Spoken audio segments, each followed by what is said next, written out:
បាទសួស្តីបងប្អូនសូមស្វាគមន៍ជាថ្មីមកកាន់ Channel YouTube របស់ខ្ញុំបាទសុភ័ក្រ Official ហើយថ្ងៃនេះដែរខ្ញុំមាន content មួយចង់លើកមកបង្ហាញទាក់ទងទៅនឹង motivation របស់យើងតែអានេះទាក់ទងទៅនឹងការរកស៊ីម្ដងមុននឹងយើងចេញរកស៊ីខ្លួនឯងយើងត្រូវមាន5សំណួរសម្រាប់សួរណាអានេះជាយោបល់របស់ខ្ញុំណាយើងមាន5សំណួរសម្រាប់សួរខ្លួនឯងសំណួរទី1គេសួរថា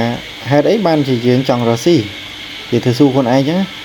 ហេតុអ្វីបានជាអ្នកចង់រកស៊ីតែយើងចង់ចេញរកស៊ីហ្នឹងគ្រាន់តែដើម្បីគេចពីការងារឬក៏ចង់មានសេរីភាពជាងនេះគេធ្វើសួរខ្លួនឯងចឹងណាហើយយើងធ្វើសួរមួយទៀតថាអ្វីដែលកំណត់ថាអ្នកអាចចេញរកស៊ីបានយូរឬក៏អត់តែវាអាស្រ័យទៅលើបុព្វហេតុដែលអ្នកធ្វើវាឬក៏យ៉ាងម៉េចអញ្ចឹងយើងត្រូវសួរខ្លួនឯងឲ្យច្បាស់ថាហេតុអីបានជាអ្នកចង់ចេញរកស៊ីណានេះជាចំណុចទី1ជាសំណួរទី1ហើយសំណួរទី2សួរថាតើអ្នកចង់ធ្វើវាឲ្យប្រកបទេចឹងថាយើងមានមុខរបរអីដើម្បីចេញរកស៊ីហើយយើងចង់ធ្វើវាពិតប្រកបអត់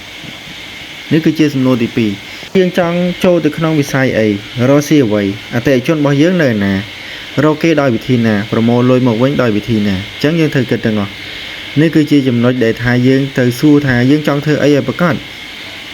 យើងមិនដឹងថាយើងចង់ចេញរកស៊ីមុខរបរអីក្នុងវិស័យអីហើយយើងផ្ដោតទៅលើអតិថិជននៅណាអតិថិជនប្រភេទម៉េចហើយគេរកដោយវិធីណាហើយប្រមូលលុយដោយវិធីណាមិនដឹងថាចំណាយលុយហើយមិនដឹងថាបានលុយមកវិញតាមរយៈអីអត់ដឹងថាខាតឬក៏ចំណេញណាអញ្ចឹងយើងត្រូវសួរខ្លួនយើងឲ្យប្រកបថាយើងចង់ខ្លាយជាអ្នករកស៊ី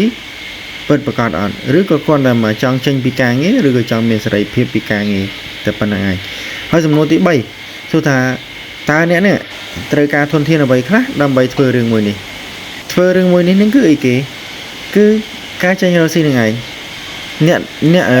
មុននឹងចេញរកស៊ីអ្នកមានធនធានអីគេខ្លះដើម្បីធ្វើរឿងហ្នឹងរឿងដែលអ្នកចង់ចេញរកស៊ីហ្នឹងឧទាហរណ៍ថាអ្នកចង់បើកអាជីវកម្មមួយអញ្ចឹងអ្នកមានអីគេសម្រាប់ក្នុងការបើកអាជីវកម្មមួយហ្នឹងយើងមានគំនិតមានហិរញ្ញវត្ថុមានចំណេះជំនាញមានបុគ្គលិកមានទីផ្សារមានអតិថិជនគ្រប់គ្រាន់ណាស់អញ្ចឹងថាយើងមានអីគេខ្លះសម្រាប់អាជីវកម្មមួយហ្នឹងអញ្ចឹងយើងត្រូវសួរខ្លួនឯងច្បាស់ថាយើងមុននឹងធ្វើអីមួយយើងត្រូវមានអីគេខ្លះណាអញ្ចឹងនេះមិញជាចំណុចទី3ថាយើងមានធនធានអីគេខ្លះសម្រាប់ធ្វើរឿងនៅអ្វីដែលយើងចង់ធ្វើតាក់ទងទៅនឹងការចេញរកស៊ីអាជីវកម្មនេះអញ្ចឹងយើងត្រូវសរសេរចេញនៅធនធានដែលយើងមានសិនធនធានដែលយើងមានអីគេខ្លះយើងសរសេរដាក់ក្នុងសៀវភៅមកហើយធនធានដែលអ្នកត្រូវការដើម្បីសម្រេចកិច្ចការនេះមានអីគេខ្លះយើងត្រូវដឹងអញ្ចឹងបើសិនជាខ្ញុំអាចដឹងទូទៅធនធានដែលយើងត្រូវការដើម្បីសម្រេចកិច្ចការក្នុងការរកស៊ី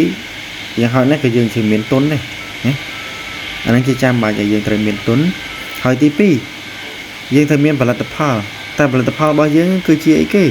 បើយើងចេញរកស៊ីយើងមិនដឹងថាយើងមានផលិតផលអីក្នុងការរកស៊ីហ្នឹងយើងធ្វើម៉េចអាចទៅរកស៊ីបានមិនអញ្ចឹងយើងត្រូវដឹងផលិតផលរបស់យើងមានផលិតផលអីធនធានមនុស្សតែយើងមានធនធានមនុស្សហើយជាប្រភេទបែបណាធនធានមនុស្សរបស់យើងនឹងទំនាក់ទំនងជាដើមហើយទំនាក់ទំនងហ្នឹងទំនាក់ទំនងយើងរវាងអីគេទំនាក់ទំនងរវាងអ្នករកស៊ីនិងអ្នករកស៊ីទំនាក់ទំនងរវាងអ្នករកស៊ីនិងអតិថិជនហើយទំនាក់ទំនងរបស់យើងជាមួយអតិថិជនហ្នឹងវាទំនាក់ទំនងយ៉ាងម៉េចវាទំនាក់ទំនងល្អទេឬយ៉ាងម៉េចអញ្ចឹងយើងត្រូវទៅដឹងចំណុចទាំងអស់ហ្នឹងអញ្ចឹងធនធានដែលយើងត្រូវមានសម្រាប់ក្នុងការធ្វើអាជីវកម្មហ្នឹងយើងយ៉ាងហោចណាស់គឺមានទុនផលិតផលធនធានមនុស្សនិងទំនាក់ទំនងអាហ្នឹងត្រូវតែមានហើយបើយើងអត់មានទាំង4ហ្នឹងទេយើងមិនអាចទៅធ្វើបានហើយចំណុចទី4តើយើងត្រូវធ្វើម្នាក់ឯងឬក៏ធ្វើគ្នាច្រើនឬក៏មានភាគហ៊ុនម្នាក់2នាក់ឬក៏3នាក់អញ្ចឹងយើងត្រូវសួរខ្លួនឯងសិនថាយើងត្រូវធ្វើតែម្នាក់ឯងឬក៏យើងចូលហ៊ុនមួយគេយើងត្រូវដឹងថាយើងធ្វើម្នាក់ឯងវាយ៉ាងម៉េចហើយយើងត្រូវចូលមួយគេហ្នឹងវាយ៉ាងម៉េចអញ្ចឹងយើងត្រូវដឹងចំណុចហ្នឹងអ្នកធ្វើតែឯងអ្នកមិនចាំបាច់បែងចែកផលប្រយោជន៍ទៅអ្នកណាទេមិនចឹងហើយក៏មិនបាច់សុំការសម្រេចចិត្តពីអ្នកណាដែរពួកទំនួលខុសត្រូវហ្នឹងក៏ធ្ងន់ទៅតាមហ្នឹងដែរពួកទំនួលខុសត្រូវគឺលើយើងម្នាក់ឯងការសម្រេចចិត្តតែឯងផលប្រយោជន៍ក៏បានតែឯងហើយទំនួលខុសត្រូវក៏តែខ្លួនឯងម្នាក់ឯងដែរហើយក៏វាធ្ងន់ទៅតាមហ្នឹងដែរពួកដោយសារអីដោយសារយើងធ្វើការតែម្នាក់ឯងអញ្ចឹងយើងត្រូវមានទំនួលខុសត្រូវលើខ្លួនឯងខ្លាំងវាអាហ្នឹងវាតែប៉ុណ្ណឹងបើយើងចង់ធ្វើម្នាក់ឯងយើងចង់បានផលប្រយោជន៍វាតែអញ្ចឹងហើយតែបើយើងធ្វើគ្នាច្រើន vì thời miền ca ban chạy phò bây giờ hay ca sầm lại chết có mình ai sầm lại chết tại ai đây cho tại miền ca bó chân nào dương do tam phía tràn hồi nên pe để miền phía hỗn cứ dương mình ai do tam sầm lại chết cứ do tam sầm lại tràn nên không ca sầm lại chết hơi muối mình thay ca đo sai bánh há rồi có ca bằng ca để xem thay sầm raอาชีพ cam bò bò phụ con đi nhé nên chắc phía thà tại hay nên ca châu hỗn cứ ban chạy cả đây tại dương thờ mấy hay nên ca châu hỗn từ thờ mấy phía hôn cứ dương thờ vô là chất bạc châu hôn cái này vì mình như ca là chất tại này chẳng như thầy chàm phần năng hay pho với giói cứ ca ban chạy rùm mình này thà ca ban chạy pho liệt smart này rồi cứ từ tam phía hôn để từ bán châu rùm hỏi tụi nó khó tới cứ miền ca châu rùm từng ở cái này tụi nó khó tới nè hơi chấm nói trong cái cứ chấm nói tí pram cứ thằng miền ca vi tụm lại nên ca bốc rồi lên tập pho dương thầy chơi vi tụm lại đang bốc rồi lên tập pho thà ca nghe để dương thầy đó xí nè dương thầy cầm nọ đã hai thà này pe để dương tranh thầy đó xí nè thà vì chân anh ăn rồi vì có khan đó ăn chẳng bà sân này vì khát dương thầy đăng thà vì khát không giờ pe bản nè vì ai từ một rồi thế hay là tập pho để dương ai từ tu ban ở với những không cầm đặt nè giờ pe bản nè lấy nhâm lực ủ thì họ mùi thá dương ba khang cà phê mùi nơi đầm bón mùi dân dương mình sẽ tại bác thì dương môn đừng bác dương từ sắc xa sân đầm bón nâng mình chẳng thà đầm bón nâng miền tệ chôn ra nó hay tệ chôn bò dưới nâng cột trâu chất nhang cà phê nham ấy nâng đai ở on chắc bữa sân này cột mình xây trâu chất nhang cà phê dương tại ba cà phê cả lại nắng tụ bay chỉ miền lịch sán cột khuyên bị giáo đấy mình nhang chẳng dương môn đừng bác nó dương từ sắc xa mới sân thà đầm bón nâng miền mình lịch sán nực phần nè thấy chiประเภทmình điประเภทbạn này nhẹ thấy cá này đó xí